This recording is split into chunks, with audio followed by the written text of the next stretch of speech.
Dubai में आपको दुनिया की सबसे अजीबोगरीब चीजों से लेकर सबसे शानदार चीजें देखने को मिलती हैं और इन्हीं में सबसे खास है दुबई में स्थित द पाम जुमेरा।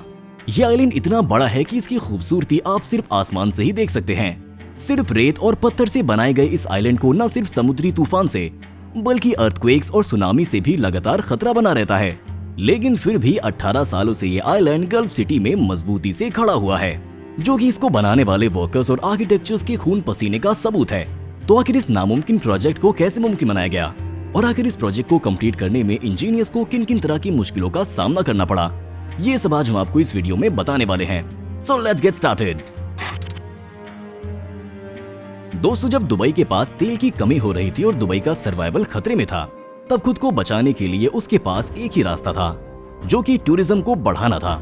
ये बात है साल 2001 की और टूरिज्म को अपनी ओर आकर्षित भी कर चुका था, जिसकी वजह से वहाँ की बीचेस में जगह की कमी पड़ने लगी थी। और तभी वहाँ के शेख मोहम्मद बिन राशिद अल मखतूम ने दुबई में एक ऐसा आइलैंड बनाना चाहा, जिससे दुबई को बीचेस के लिए एक एक्स्ट्रा कोस्ट लाइन मिल सके।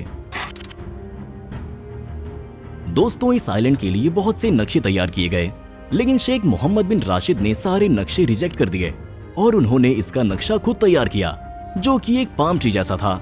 फिर शुरू किया गया इस आइलैंड को बनाने का काम, जिसमें इंजीनियर्स ने कंक्रीट और स्टील को यूज करने का उपाय बताया ताकि ये आइलैंड समुद्री लहरों से बच जाए।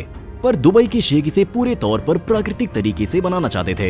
इंजीनियर्स के लिए इतनी सारी रेत और पत्थर खोजना भी एक बहुत बड़ी चुनौती थी। इस आइलैंड को बनाने के लिए लगभग 9 करोड़ 40 लाख स्क्वायर मीटर रेत लगने वाली थी और साथ ही इसको कवर करने के लिए 55 मिलियन स्क्वायर मीटर्स पत्थरों की आवश्यकता थी। अब मसला यहाँ ये था कि पाम जुमेरा को बनाने के लिए पहले इसकी आउटर लेयर यानी ब्रेक वाटर को बनाना जरूरी था, और दुबई एक रेत और पानी का शहर है, तो आखिर इतने सारे पत्थर आए कहाँ से? इसीलिए दुबई की एक्सकैवेशन टीम को यूनाइटेड अरब एमिरेट्स की 16 अलग अलग लोकेशंस पर पहाड़ों से पत्थर निकालने का टास्क दिया गया।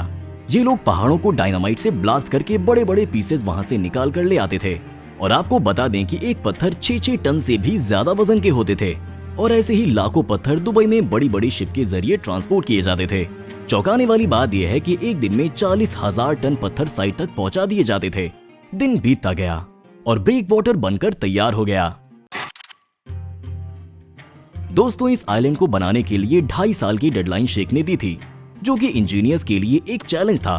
6 महीने में इंजीनियर्स की टीम ने 4 किलोमीटर लंबा ब्रेक वाटर बना दिया था, लेकिन 6 किलोमीटर अभी भी बचा था, और अगर इसी तरह से काम चलता तो शेख की दी गई डेडलाइन पर यह काम पूरा नहीं हो पाता।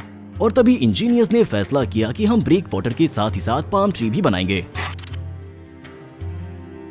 दोस्तों, हर साल ठंडक के मौसम में अरेबियन गल्फ तेज हवाओं के निशाने पर रहता है, जिसे शमाल स्टॉर्म्स कहा जाता है, जिसकी वजह से इस आइलैंड को बनाने का प्रोजेक्ट 2 महीने तक बंद करना पड़ा था। पर इंजीनियर्स ने इस समय को जाया नहीं किया और पाम ट्री के लिए रेत का इंतजाम करने लगे, क्योंकि ऐसी रेत चाहिए थी जो मजबूत भी हो और पानी में बहे बिना। इसका सॉल्यूशन भी निकाल लिया गया और उनको जो रेत चाहिए थी वो समुद्र के नीचे से उन्हें मिल गई। उन्होंने इसके लिए ड्रेड गियर का इस्तेमाल किया, जो कि जमीन से रेत को सक करती है, और फिर कंस्ट्रक्शन साइट पर आकर ये रेत स्प्रेड कर दी जाती थी। अब इंजीनियर्स को कुछ ऐसा करना था जिससे इस आइलैंड का पाम शेप बना रहे। इस काम को अंजाम देने के लिए जीपीएस टेक्नोलॉजी का यूज किया गया था। वर्कर्स जीपीएस के साथ वॉक करते थे और ड्रेड गियर वहीं पर रेत को स्प्रे कर देता था। अब हमारा आइलैंड वक्त से पहले बनकर तैयार हो चुका था, लेकिन ये बस मशीन्स, टेक्नोलॉजी और इतनी स्किल्ड आर्किटेक्चर की वजह से ही मुमकिन था, जिसके लिए लगभग $12 बिलियन का खर्च हुआ था। यानी अगर इंडियन रुपीस की बात करें तो लगभग 90,000 करोड़ रुपए। वैसे दोस्तों, अगर आपको कभी इस आइलैंड पर जाने का मौका मिले तो क्या आप वहां जाना चाहेंगे? कमेंट करके जरूर बताएं। और अगर आप ऐसा एक और अमेजिंग वीडियो देखना चाहते हैं तो चैनल को सब्सक्राइब करके स्क्रीन पर दिख रहे वीडियो पर क्लिक करें।